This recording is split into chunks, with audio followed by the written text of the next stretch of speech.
تو ہمارے مذہب کو بچانے، دین کو پھیلانے اور حدیثوں کو جمع کرنے میں ان لوگوں کا بہت بڑا ہاتھ ہے۔ ایک اور سوال بھیجیے گا۔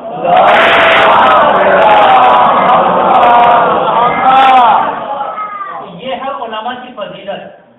اسی لیے کہا گیا مداد العلماء افضل من دماء الشہداء، کہ علماء کے خون کی روشنائی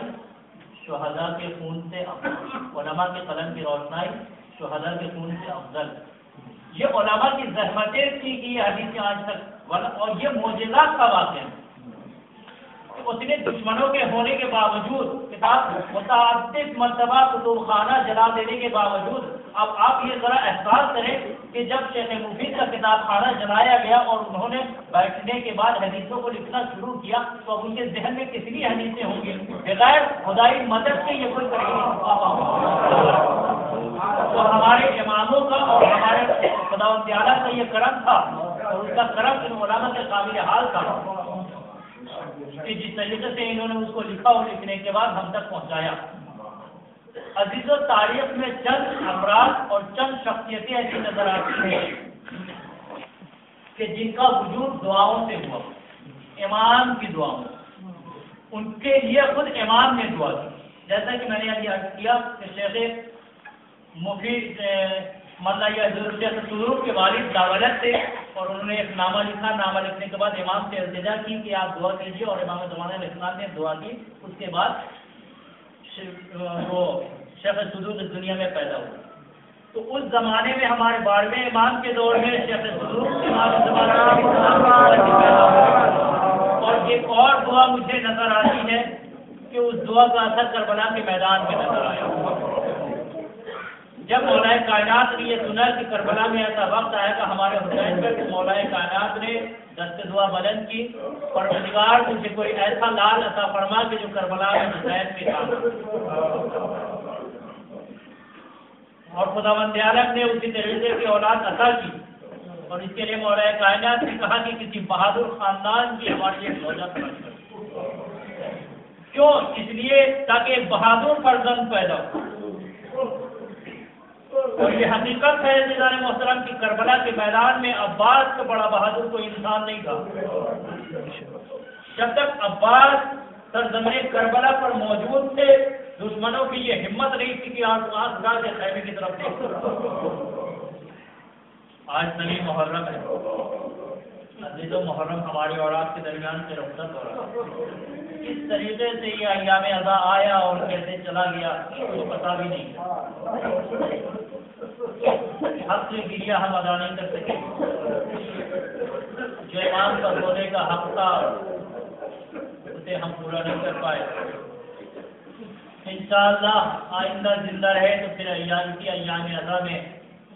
ساتھ مل کر حسین پہ گریا کریں گے، اور گریا ازاری اور ماتم انشاءاللہ کیا جائے گا۔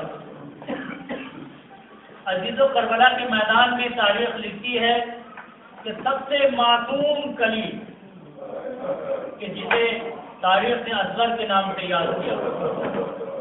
شب عاشور جب امام سارے خیموں میں گشت کر رہے تھے تو ایک مرتبہ رباب کے خیمے میں پہنچے، کیا دیکھا کہ رباب اصغر سے کہہ رہی ہے بیٹا اصغر تم اتنے چھوٹے ہو میں تمہیں حسین سے قربان بھی نہیں کر سکتی۔ جیسے ہی حسین نے یہ جملہ سنا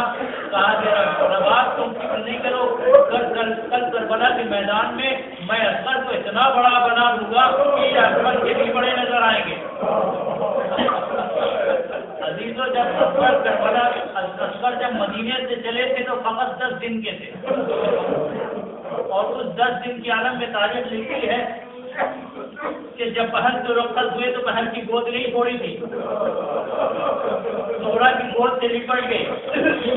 اور سغرا نے مجبور ہو کے امام کے حوالے کر دیا۔ امام اصغر کے قریب گئے اور میرا مولا اصغر کے قریب جانے کے بعد کہتا ہے اصغر اگر تم کربلا نہ گئے تو لانا کا دین مکمل نہ ہو سکے۔ یہ ہے عزیز و اصغر، اور تاریخ لکھتی ہے کہ جب امام آخری وقت جب اصغر کو فوج یزید کے سامنے لے کے آئے تو فوج یزید نے سوچا کہ شاید حسین قرآن لے کے آ رہے ہیں، لیکن اب جو ابا کا دامن ہٹایا حسین نے اصغر کو بلند کیا، اے ظالموں میں تم سے کچھ مانگنے نہیں آیا، بس اس بچے کو 2 قطرہ آگ دے دو، تمہارے قبضے میں تو پوری نہر فرات ہے، اس بچے کو 2 قطرہ آگ دینے سے تمہارے نہر فرات میں کمی واقع نہیں ہو جائے گی۔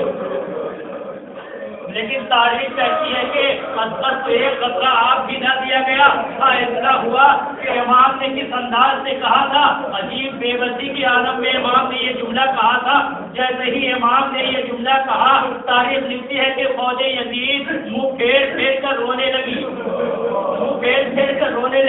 کہ حسین کس مظلومی سے اس بچے کے لیے آپ طلب کر رہے ہیں۔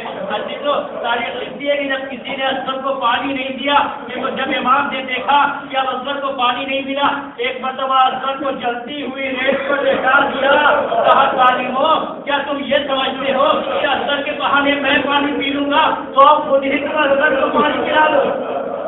لیکن تاریخ لکھتی ہے کہ کسی نے اصغر کو پانی نہیں پلایا، امام نے دوبارہ اسے گود میں اٹھایا، کھانے کے بعد کہتے ہیں بیٹا اصغر تم بھی تو حجت خدا ہو، بیٹا تم بھی اپنے حجت کو تمام کر دو۔ اصغر نے جیسے ہی یہ جملہ سنا ایک مرتبہ اپنے خوش ہونٹوں کو زبان پہ اپنے خوش زبان کو ہونٹوں پہ پھرانا شروع کیا، جیسے ہی اصغر نے زبان کو ہونٹوں پہ پھرایا فوج یزید میں ایک ہلچل سی پیدا ہو گئی،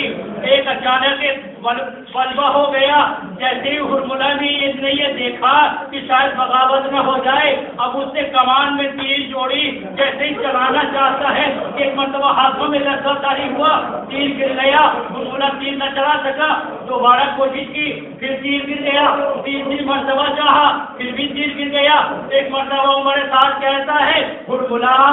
آج تجھے کیا ہو گیا، تو سب سے بڑا بہادر ہے، تاکہ میں جب بھی تیر چلانا چاہتا ہوں میں کیا کروں، کبھی رسول اللہ سامنے آ جاتے ہیں، کبھی فاطمہ زہرا سامنے آ جاتی ہے، کبھی علی مرتضیٰ سامنے آ جاتے ہیں، میں تیر نہیں چلا پا رہا۔ جیسے ہی ایک مرتبہ رباب نے خیمے کے در کی عالم دیکھا کہ تیر نہیں چل پا رہا، ہرملا کا ہاتھ کانپ رہا ہے، رباب نے جیسے ہی یہ دیکھا سوچا کہ کہیں ایسا نہ ہو کہ تیر امام کو لگ جائے اور ہمارا اثر بچ جائے۔ ایک مرتبہ آواز دی بیٹا امام وقت سے ہوشیار، کہیں ایسا نہ ہو کہ امام وقت کو تیر لگ جائے اور تم باقی رہو، تم سلامت رہو۔ اصغر نے ماں کا یہ جملہ سنا، ایک مرتبہ اصغر نے کروٹ لی، ہرملا کا تیر چلا، ساری ہرملا کا تیر اصغر کی گردن کو چھیڑتا ہوا حسین کے بازو میں پیوند ہو گیا۔ اصغر نے آواز دی بابا مجھے معاف کر دینا، تیر بھاری تھا، ہماری گردن چھوٹی تھی، میں روک نہیں پایا، آپ کا بازو زخمی ہو گیا۔